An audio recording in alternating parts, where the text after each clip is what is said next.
तुम्हा सर्वांचं माझ्या यूट्यूब चॅनलमध्ये सर्वांचं मनापासून स्वागत करतो. श्री स्वामी समर्थ. आणि आजच्या व्हिडिओला सुरुवात करतो. बघा, आजपासून श्राद्ध पक्ष, पितृपक्षाला सुरुवात झालेली आहे. पितृपक्षामध्ये आपल्याला पित्रासाठी सेवा करायची असते. पित्राची सेवा करायची असते. ती कुठली सेवा, ती आपण आतापर्यंत बऱ्याच व्हिडिओमधून पाहिलेली आहे. या पितृपक्षामध्ये आपल्याला आपल्या गुरुची सुद्धा सेवा करायची असते. आता व्हिडिओमध्ये तुम्ही संपूर्ण पहा, म्हणजे तुम्हाला तुमच्या सर्व प्रश्नाची उत्तरे जी आहेत ते मिळून जातील. पण बघा, आपल्या पितरांची सेवा करायची, पण पित्रासाठी सुद्धा सेवा करायची असते दररोज नीतीने. यामध्ये आपण पंचमहायज्ञ करत असतो किंवा पितृस्तुती स्तोत्र पठण करत असतो. या सगळ्या शिव्या पित्रासाठी असतात. गुरुचरित्र ग्रंथामध्ये सांगितलं आहे की जेव्हा देव तुमच्यावर खूप प्रसन्न होतो तेव्हा गुरु तुम्हाला तारत असतो.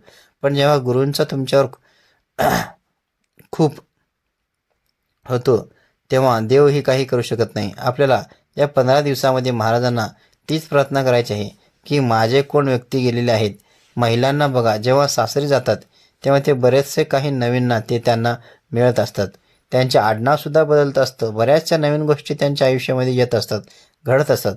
आपण सासरला जाताना खूप काही गोष्टी घेऊन जात असतात. त्याचबरोबर त्या दोषसुद्धा घेऊन जात असतात. महिलांना माहेरचा सुद्धा पितृदोष लागतो. सासरचा तर लागतोच, पण माहेरचा सुद्धा पितृदोष लागत असतो. माहेरचा पितृदोष म्हणजे बघा, काहीतरी बघा, माहेरचा दोष तुम्हाला सांगतो की मी, वडील, आई, आजोबा, पणजोबा या 3 पिढ्यापर्यंत दोष लागत असतो. तुमचे आई वडील जिवंत असतील तर तुमच्या बाबांचे बाबा असतात किंवा तुमचे पणजोबांचे असतात. असे 3 पिढ्यापर्यंत आपल्याला पितृदोष आहे. तोपर्यंत बघा, तुम्हाला 3 पिढ्यापर्यंत पितृ लागत असतो. तर याच्यातून बघा, काय मिळण्यासाठी किंवा आपल्या मित्रांना सद्गती मिळावी यासाठी बघा, श्राद्ध पक्षामध्ये आपल्याला माझे कोणाची दिवंगत व्यक्ती गेलेले आहेत, म्हणजे सासरच्या जो माहेरचा असो, जे कुठले असतील त्यांच्या आत्म्याला शांती लागू दे. त्यांना जे काही त्रास होत असेल तो जप कमी होऊ दे, तो त्रास कमी होऊ दे. याच्यासाठी आपल्याला पितरांची सेवा करायची असते. आणि आपल्याला महाराजांची सेवासुद्धा करायची असते. महाराजांना सुद्धा तीच प्रार्थना करायची असते की जे कोणी व्यक्ती गेलेले आहेत, सासरची व्यक्ती गेलेली असतील किंवा माहेरची व्यक्ती गेलेली असतील, त्यांना सद्गती, ते जे कुठे असतील तिथे बघा त्यांच्या आत्म्याला शांती लागू दे म्हणून आपल्याला प्रार्थना करायची असते. बघा, आपल्याला सेवा काय करायची आहे. मग दररोज तुम्ही जी काही सेवा करत असता, दररोज म्हणजे दैनंदिन जीवनामध्ये एक तरी सेवा पितरांसाठी असतेच. कोण करतं? पंचमहायज्ञ रोज कोणाकडून होत असेल तर खूप सुंदर सेवा घडत असते. पण नाही तर तुम्ही बघा, आपण नक्की 11 माळी जप करत असतो बरं का. त्याच्यातली 1 माळ जी आहे ना, ती आपल्या पित्रासाठी असते. पण श्राद्ध पक्षामध्ये बघा, 15 दिवस तुम्ही महाराजांची जास्तीत जास्त सेवा करा. जेवढी सेवा जमेल तेवढी सेवा करत चला. पण बघा, पित्रासाठी ती सेवा जी करतो ना आपण, मग आजपर्यंत स्वतःसाठी, नवऱ्यासाठी, मुलासाठी, आईवडिलासाठी, बाबासाठी, सगळ्या अख्ख्या गावासाठी आपण सेवा केलेली आहेत. पण आता बघा, या 15 दिवसामध्ये जे काही तुम्ही सेवा करत आहात, जर तुम्ही 11 माळी जप करत असताना बघा, 1 माळ आपल्या पित्रासाठी असते, पण 11 माळा जी दैनंदिन आयुष्यामध्ये खरंच कोणाकडून होत नाही. पण या 15 दिवसामध्ये बघा, महाराजांची जेवढी जास्त सेवा तुम्हाला करता येईल पित्रासाठी बरं का, स्वतःसाठी नाही, म्हणजे माझ्या पित्रासाठी मी माझ्या गुरूंची सेवा करत आहे की माझ्या पितरांना मुक्ती मिळू दे. आणि बघा, बऱ्याच महिलांना पितृदोष असतोच. त्याच्यामुळे बघा, गर्भधारणा न राहणे, वारंवार गर्भपात होणे, ही समस्या बघा खूप जास्त प्रमाणामध्ये असते. तर तुम्हाला काय करायचं हे सांगतो बघा. आता दैनंदिन जीवनामध्ये तुम्ही कुठले मंत्र, स्तोत्र वगैरे म्हणत असाल की बघा, ही सेवा आपण करत असतो, तर ती सेवा जी असते ना, ती पित्रासाठी असते. मग ते सासरचे असो किंवा माहेरचे असो. ज्योतिर्लिंग स्तोत्रम सगळ्यांनी माहीत आहे. 12 ज्योतिर्लिंगाचे बघा स्तोत्र जर तुम्ही रोज पठण केलं तर तुमच्या 7 जन्माच्या पालकापासून सुद्धा तुमची सुटका होते. पण ही सेवा मी माझ्या पित्रासाठी करत असतो. ही जी सेवा आहे ना, ती पित्रासाठी करत असतो. म्हणजे बघा, 15 दिवसामध्ये तुम्ही नित्य सेवा करत आहात, ठीक आहे, काही अडचण नाही. बघा, मला मान्य आहे. बघा, आपण संसारिक आहोत, आपल्या आयुष्यामध्ये खूप अडचणी आहेत, खूप त्रास आहेत. पण बघा, जोपर्यंत तुम्ही पितरांची सद्गती मिळत नाही, तुमच्या पितरांना मुक्ती मिळत नाही, तोपर्यंत तुमचा मार्गच मोकळा होणार नाही बघा. म्हणून या 15 दिवसामध्ये बघा, पितरांची सेवा जी आहे ना, ती नित्यनियमाने तुम्हाला करायचीच असते. पित्रासाठी कोणकोणत्या सेवा आहेत, त्यासोबत आपल्याला काय काय करायला पाहिजेत याबद्दल सविस्तर माहितीचे व्हिडिओ आपल्या चॅनलवरती आहे. तुम्ही जाऊन नक्की पहा. बघा, पित्रासाठी तुम्हाला खरं सांगतो की तुम्ही भाग्यवान ठराल जर तुमच्या या श्राद्ध पक्षामध्ये तुमच्या घरात तुमच्याकडून किंवा तुमच्या घरात कुठेतरी गुरुचरित्राचं पारायण करत असतील. तुम्हाला माहीत आहे, जर तुम्ही 7 गुरुचरित्राचं पठण केलं, एक पारायण जरी केलं तरी या श्राद्ध पक्षामध्ये एक पारायण जरी तुम्ही गुरुचरित्राचं पारायण केला तरी पितरांचा जो आशीर्वाद आहे ना तो तुम्हाला लाभेल आणि त्यांना नक्कीच सद्गती मिळेल बरं का. म्हणून जर तुम्ही गुरुचरित्राचं पारायण करत असाल, पितरासाठी नक्कीच तुम्ही या श्राद्ध पक्षामध्ये आवर्जून पारायण करा. अगदी नवनाथ पारायण असेल किंवा बऱ्याच महिलांचे बघा असं काही शिवलीलामृत पारायण करू शकतो का, तर बघा तुम्हाला ज्या सेवा करता येईल त्या करा, पण फक्त त्या पित्रासाठी असावेत.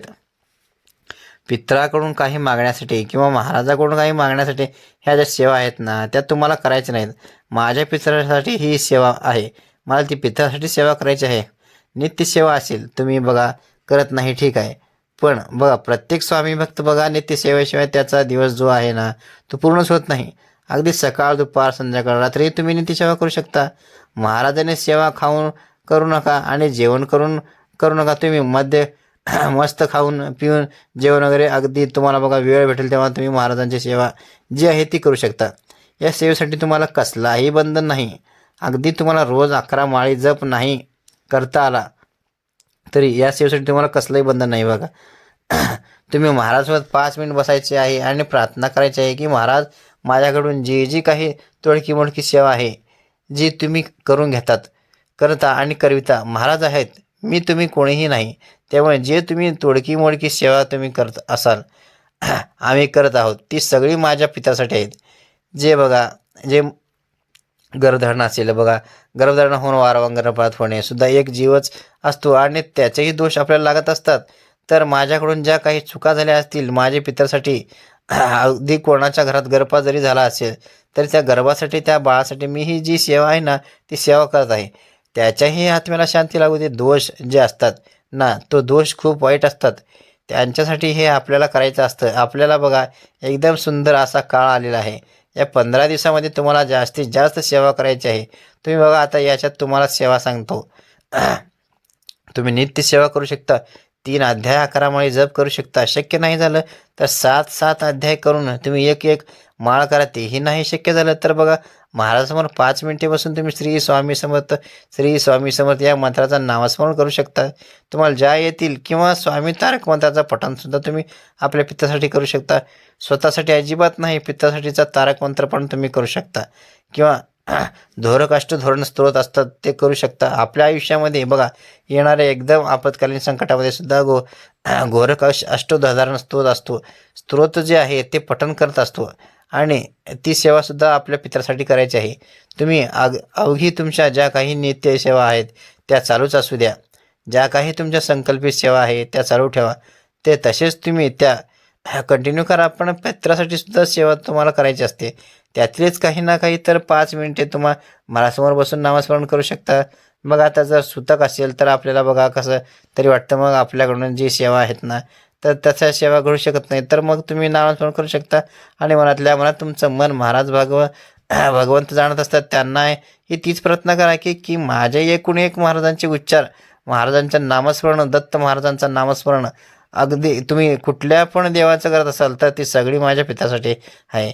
या पद्धतीने तुम्हाला प्रार्थना करायची आहे. हे नक्की तुम्ही पित्रासाठी सेवा करा. बाकी कोणासाठी स्वतःसाठी पण खूप काही केलं, पण या श्राद्ध पक्षामध्ये बघा फक्त आणि फक्त पित्रासाठी ही सेवा करा. बघा स्वतःसाठी ही सेवा करूच नका. ती सेवा करू का तर नाही, पितृपक्षामध्ये तुम्हाला ह्या ज्या काही सर्व सेवा आहेत ना त्या सर्व पित्रासाठी करायच्या आहेत.